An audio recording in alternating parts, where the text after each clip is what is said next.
Assalamualaikum warahmatullahi wabarakatuh. Balik lagi dengan channel Fakta Kehidupan. Gimana kabarnya sahabat? Pada sehat semua dong?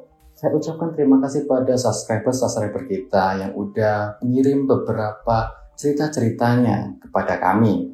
Nah, ini ada salah satu subscriber kita yang ngirimin ceritanya yang lumayan bagus sih. Judulnya, keluargaku tidak lagi seharmonis dulu. Ternyata ini penyebabnya.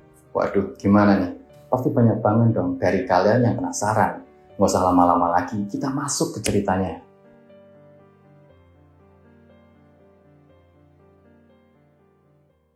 Nama dan tempat kita rahasiakan ya pastinya. Sebut saja seorang pria yang sudah mempunyai istri. Pria ini bernama Ali. Ali adalah seorang pria yang lulusannya hanya sebatas SMP saja.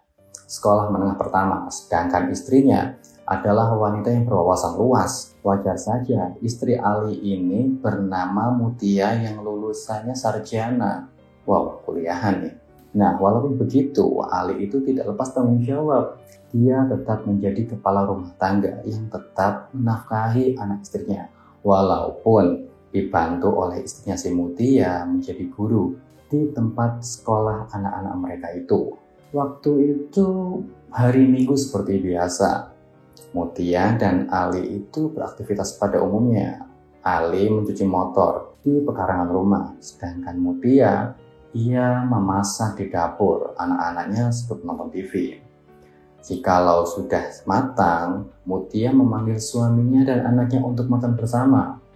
Kemesraan dan keharmonisan itu terpancar, enak dilihat. Bahkan tetangga yang mendengar ataupun melihat kemesraan mereka dalam rumah tangga pasti bakal iri. Pagi pun telah selesai. Hingga keesokan harinya pada jam 3 sore, Mutia sudah berdandan rapi dan cantik. Ia izin kepada suaminya ingin menemui teman-teman di reunian. Reunian SMA lah seperti itu. Kebetulan tetangganya dia itu, tetangga Mutia, ada yang sekolahnya bareng SMA. Ya, satu kelas lah dulunya. Dia izin, Mas, saya mau pergi reunian ya sama teman-teman, sama tetangga sebelah juga. Kata Mutia, izin kepada suaminya itu. Ali pun menjawab, ya nggak apa-apa dek, silahkan. Toh kamu juga perlu waktu dengan teman-temanmu. Kamu juga perlu wawasan dan biar nggak terlalu bosan di rumah. Biar anak-anak di rumah saja dengan saya, kata Ali. Ali mengizinkan untuk Mutia dan kawannya itu pergi reunian. Nah, jalanlah mereka berangkat ke tempat reunian. Sampainya di sana, mereka ketawa ketiwi lagi enak-enaknya bercanda nih. Tiba-tiba ada suara terdengar dari belakang arah Mutia. Maaf ya, saya terlambat. Suara itu seperti Mutia kenal. Sosok itu tiba-tiba duduk di samping, menarik kursi dan duduk di sampingnya persis. Mutia dan sosok itu saling bertatapan. Iya, pria itu adalah Fatur. Fatur itu sosok laki-laki yang dulunya adalah mantan dari Mutia sewaktu SMA. Jelas, Mutia langsung termenung, kaku, pucat, panik lah pokoknya di sana kan ya. Ya, salah tingkah dan salting. Karena apa? Karena Mutia masih menyimpan perasaannya yang dulu pernah ia pendam. Kedekatan mereka itu canggung, tapi keasikan dalam ruangan membuat teman-teman yang lain itu tidak menyadari. Saling canggung, ya namanya juga pernah ada rasa, dan rasa itu tiba-tiba kembali dan langsung sedekat itu. Ya, tahu sendiri bagaimana rasanya kan? Nah, waktu di sela-sela acara, tiba-tiba Fatur memulai pembicaraan kepada Mutia. Dia bilang, intinya dia minta maaf. Mutia, maafkan saya ya, kelakuan saya di tempo dulu. Maksudnya dia itu kelakuan dia sewaktu menjadi pacar dia. Ya mungkin ada histori-histori yang kurang mengenakan kali ya. Tapi Mutia di sana, saat mendengar perkataan-perkataan dari si Fatur, itu malah terbunga-bunga. Perasaannya itu semakin terbawa suasana. Makin kayak dulu lagi nih, waktu zaman SMA-nya. Nah, setelah itu, acara pun selesai. Mereka saling mengikat janji bahwasannya akan menjalani silaturahmi itu biar nggak terputus, jalan terus. Nah, Dia pun menyimpulkan bahwasanya akan ada acara-acara berikutnya. Walaupun ya kadang nggak sesuai dengan jadwal, mungkin ada jadwal ini datang, yang ini enggak, mungkin kayak gitu. Nah, akhirnya pun pulang, mereka saling berpencar ke rumah masing-masing. Di perjalanan pulang, Mutia masih memikirkan perasaannya itu terhadap Fatur. Wah, perasaannya semakin menggebu-gebu nggak jelas. Iya apa tidak, iya atau tidak, rasa senang, rasa takut, rasa cemas. Dia takut dengan suaminya, tapi dia masih ada rasa dengan mantannya. Gimana itu coba perasaannya? Sesampainya di rumah, si Mutia disambut hangat oleh suami dan anak-anaknya. Masuk ke rumah, sudah ada hidangan makanan. Ternyata si Ali itu memasak makanan untuk disantap oleh Mutia dan anak-anaknya. Wah, ini sosok suami yang ya gimana perasaan? Ini sosok suami yang sangat-sangat diidam-idamkan banyak wanita ya pastinya. Nah setelah itu di sela-sela makan, suaminya bilang, ada apa kok termenung? Kayak biasanya. Enggak apa-apa, aku hanya kecapean, kata Mutia. Ya mungkin memang benar, karena sudah malam mungkin kecapean juga kan ya. Mereka tidur seperti biasa menjalani aktivitas pada paginya. Namun Mutia masih memikirkan hal itu, perasaan-perasaan dia tentang Fatur. Hari demi hari, akhirnya pun ada acara-acara selanjutnya. Mutia dan Fatur sering sekali bertemu akhirnya. Kontak mata, komunikasi, makin jadilah perasaan di sana. Ternyata di belakang itu Mutia itu sering bertemu dengan Fatur tanpa sengaja. Seperti contohnya saat dia itu sedang belanja bahan-bahan pokok di supermarket. Dia bertemu di sebuah lorong yang sama dan mereka bercakap-cakap dan akhirnya memutuskan untuk bertemu di sebuah tempat, taman, kafe, dan sebagainya. Nah, saat mereka sudah mau keluar dari supermarket itu, Mutia itu telepon dengan si Ali, suaminya. Halo sayang, kamu di mana? Tanya si Mutia kepada suaminya. Aku di rumah. Kamu sedang mau perjalanan pulang ya? Oh enggak, bentar lagi aku pulang. Anak-anak nitip apa ya jajannya? Oh nitip oleh-oleh anak-anaknya itu ternyata. Ini. Dan Mutia pun tidak melupakan. Dia juga bertanya kepada si Ali. Kalau kamu sendiri titip apa sayang? Enggak, aku nggak titip apa-apa. Yang penting kamu pulang dengan hati-hati dan sampai rumah dengan selamat itu sudah cukup. Jawab si Ali simpel. Ini memang Ali itu sangat suami yang bijaksana sih menurut saya. Setelah itu, sebelum handphonenya ditutup, terdengar suara pria dari agak jauh. Suaranya agak remang-remang sebelum handphonenya ditutup. Terdengar. Tapi Ali tidak mau berburuk sangka. Setelah teleponnya ditutup, Mutia pun menyeberangi jalan sambil bawa kantong kresek. Ternyata si Fatur sudah ada di seberang jalan menaiki motornya. Udah selesai? Tanya si Fatur. Udah, ayo kita pulang. Jawab si Mutia sambil menaiki motor si Fatur. Akhirnya mereka berboncengan pulang. Usut punya usut, kenapa Mutia dan Fatur itu bisa jalan bareng? Tadinya itu Mutia pergi bersama tetangganya itu. Namun sesampainya di sana, si tetangganya itu ditelepon, disuruh pulang karena anaknya mendadak sakit. Dan anaknya itu di rumah sendirian karena suaminya sedang bekerja. Akhirnya si Fatur kan mau nggak mau nih, karena ada urusan yang sama, yang searah dengan arah pulangnya Mutia. Ia pun menawari Mutia, ketimbang pulangnya sendirian kan, akhirnya Mutia ikut. Nah sesampainya di depan rumahnya Mutia, kantong kresek yang Mutia bawa untuk anak-anaknya langsung disambut oleh anak-anaknya. Diambil dan di balik anak-anaknya di belakangnya itu ada Ali yang melihat Mutia datang dengan seorang pria tidak dikenal. Mutia langsung bilang, mau mampir dulu. Langsung si Fatur menggelengkan kepala sambil melihat ke arah Ali. Nah, Fatur pun langsung pergi. Mutia bilang terima kasih, langsung masuk ke rumah. Ketemu Ali, ditanya, itu siapa? Kok aku nggak kenal ya? Oh, itu Fatur, teman SMA aku. Perasaan si Mutia itu kalang kabut, merasa bersalah, tapi merasakan kenyamanan di dekat Fatur. Makin gak jadi galau dia kan.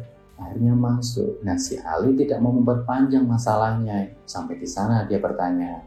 Hari demi hari si Mutia itu merasa bersalah dengan si Ali. Apakah perasaan ini benar? Dia sudah mempunyai suami, tapi secara hati dia tidak bisa menahan perasaannya terhadap Fatur yang makin hari makin besar. Apalagi ditambah ternyata di belakang Ali, dia sering bertemu dengan Fatur. Karena sering bertemu dengan Fatur, perasaannya makin gak karuan. Akhirnya pekerjaan dia pun tidak beres. Dia sering sekali telat menjemput anaknya sekolah. Anaknya sering ngomel-ngomel dong, komplain dengan dia. Kenapa kayak gini, mama gak pernah ini, kenapa sering telat dan ini itu. Menimbulkan banyak pertanyaan. Dan parahnya gak sampai di situ. Pernah kejadian si Mutia waktu masak. Itu makanannya itu nggak bisa dimakan karena dia tuh nggak fokus masak. Padahal makanannya itu untuk bekal anaknya berangkat sekolah. Anaknya udah jelas ini udah karuan dong ya, marah-marah gini-gini. Sampai si Ali yang tidak pernah komplain tentang masakannya istrinya itu akhirnya angkat bicara. Sebenarnya ada apa ini? Kenapa ada perubahan dengan istrinya itu? Istrinya hanya duduk termenung, bingung, membereskan makanan dan dia masuk ke kamar tanpa sepatah kata apapun. Nah, setelah itu udah selesai, anaknya pun diantar berangkat oleh si Ali. Mutia di rumah sendirian merenungi itu semua. Saat anak-anaknya pulang, udah dijemput sama Mutia. Seketika beberapa jam kemudian si Ali pulang. Karena Ali itu bekerja keras, pulang-pulang tuh ya rusuh, acak-acakan, keringetan. Dia sedang cuci tangan di depan, masuk disambut oleh si Mutia. Lalu Mutia bilang, Mas mandi dulu. Oh iya. Akhirnya si Ali mandi, makan bersama kan. Terus Mutia itu duduk termenung di teras depan melihat bintang. Anak-anak sudah ada pada tidur semua. Ali melihat kejadian itu pun mendekati Mutia istrinya. Dan akhirnya bicara, kamu kenapa, ada masalah apa? Kenapa keluarga kita jadi begini? Namun si Mutia hanya diam, tidak menjawab dan tidak berkata apapun. Akhirnya dengan perlahan dan lembut, Ali membujuk Mutia untuk berbicara. Karena memang Mutia itu sudah sejak lama pengen mengungkapkan perasaan, pengen ngomong apa yang dia rasakan tentang Fatur, tentang segalanya, apa yang dia lakukan di belakang Ali. Karena dia tidak mau merasa bersalah, akhirnya dia ngomong dengan Ali. Malam itu semuanya diceritakan dengan menangis dan terbata-bata. Ali yang mendengarkan penjelasan istrinya si Mutia itu hanya bisa tersenyum. Sabar banget ini suaminya itu. Dia tuh tersenyum sambil berkata, ya sudah, kita perbaiki. Kita bisa memulainya dari awal lagi, agar keluarga kita seperti dulu, harmonis, hangat, dan menyenangkan. Demi anak-anak dan demi keluarga kita. Mendengar penjelasan itu, Mutia langsung lega. Akhirnya perasaannya bisa terungkapkan, bebannya bisa teringankan dengan ia bercerita dengan suaminya itu. Akhirnya sudah bercerita, pada suatu hari Mutia sedang menonton TV. Dia melihat Ali yang dingin sekali. Dia melihat Ali tapi bukan seperti sosok Ali pada umumnya. Dia membawa tas dan menggandeng kedua anaknya. Sambil berkata, anak-anak ikut aku mau cerai. Seperti tersambar petir. Seketika Mutia pun terbangun dari tidurnya. Ternyata itu hanya mimpi. Mungkin rasa takut yang kecamuk dicampur rasa yang tidak karuan atas rasa bersalahnya itu membuat negatif thinking seorang Mutia. Saat itu Mutia pun terbangun termenung. Suatu ketika si Mutia sedang masak. Ali sedang menonton TV bersama anak-anaknya. Anak-anaknya memegang handphone si Mutia. Tiba-tiba ada telepon masuk. Lalu anaknya bicara, Pak, ini siapa Pak nelpon terus? Adek mau nonton kartun aja susah. Ya, begitu. Akhirnya telepon itu pun diangkat oleh si Ali. Namun tidak ada suara di sana. handphone pun mati. Nah, beberapa hari kemudian, waktu masih pagi buta, sebelum mereka beraktivitas, tiba-tiba ada notifikasi di handphonenya si Mutia. Ali pun melihat siapa yang pagi-pagi seperti ini menchatting istrinya itu. Dibukalah HP-nya, dibaca chattingannya. Ternyata itu chattingan dari Fatur. Mutia itu udah lama gak ngerespon si Fatur karena telah kejadian udah bercerita dengan si Ali. Fatur pun akhirnya curiga kan, chatting. Setelah chatting isinya itu, ini memang gila. Isinya tuh Fatur mengungkapkan perasaannya dengan belak-belakan apa yang ia rasakan. Dan ia rasa Mutia pun merasakan hal yang sama. Dan gilanya lagi, si Fatur secara terang-terangan mengajak Mutia untuk berselingkuh dan menetapkan beberapa tempat yang ingin ia kunjungi bersama Mutia. Ini di luar nalar, ini udah gak karuan, mengajak istri orang untuk berselingkuh dan untuk mengkhianati pasangan masing-masing. Ali yang membaca chattingan itu pun hanya termenung, kaget, bingung. Namun si Ali memang dasarnya orang penyabar dan bijaksana. Handphonenya pun diletakkan kembali di tempatnya, berlagak seolah tidak ada apa-apa. Rasa bersalahnya Mutia itu semakin hari semakin besar. Tidak bisa dihindari, setiap pertemuan-pertemuan acara bersama teman-temannya ada Fatur di sana. Dan karena memang pernah dekat, akhirnya si Fatur kan tetap mengejar Mutia, mencari penjelasan kenapa dia menjauhi dia, kenapa dia nggak seperti kayak kemarin lagi. Ya emang Faturnya aja yang nggak ngajak, udah punya istri dan Mutia juga udah punya suami kan. Karena rasa bersalahnya itu, Mutia pada suatu malam hanya duduk di ranjang. Ali yang melihat kejadian ini pun dekati, bertanya kepada si Mutia, kenapa malam-malam kok belum tidur malah main handphone? Tanya si Ali. Mutia menjawab, enggak apa-apa, aku hanya belum bisa tidur aja. Jawab Mutia sambil menangis. Ali pun bingung. Oh, mungkin karena masalah-masalah yang kemarin. Memang setelah dia mengungkapkan perasaannya kepada si Ali, menceritakan semuanya, namun tidak merubah apapun dalam keluarganya itu. Masih belum bisa seperti dulu. Perasaannya masih kalang kabut setiap bertemu dengan si Fatur itu. Ditambah lagi anak-anaknya pun belum bisa menerima karena si Mutia belum bisa menjadi ibu yang seperti dulu lagi. Nah di situ si Ali tiba-tiba tuh memeluk Mutia. Mendengar penjelasan si Mutia itu, Ali memeluk istrinya itu yang gemetar dan sambil menangis jadi-jadinya. Mutia itu berkata, kenapa Mas masih bisa sabar, sedangkan aku kayak gini. Dan Mas sudah baca semua chattingan aku dengan Fatur. Semuanya yang terbongkar, tapi si Ali itu tidak marah, bahkan tidak bicara apapun. Tidak seolah tidak terjadi apa-apa. Ali menjelaskan bahwasanya aku adalah seorang suami. Kewajibanku menjaga keutuhan keluarganya. Aku tidak mau terjadi apapun. Aku takut kehilanganmu. Aku takut terjadi apa-apa dengan hubungan keluarga kita. Aku sayang dengan anak-anak kita. Jikalau memang harus berubah, biarkan waktu yang merubahnya. Akhirnya mereka pun saling sepakat untuk menjaga lagi keutuhan keluarganya. Menjaga lagi fondasi-fondasi keluarganya yang hampir runtuh. Menjaga komunikasi dan keterbukaan satu sama lain agar tidak ada rasa curiga. Pesan yang disampaikan oleh salah satu subscriber kita ini adalah jangan beranggapan masa lalu itu baik dan masa sekarang itu buruk. Jangan terlalu tamak ingin menguasai semuanya dan ingin memiliki semuanya.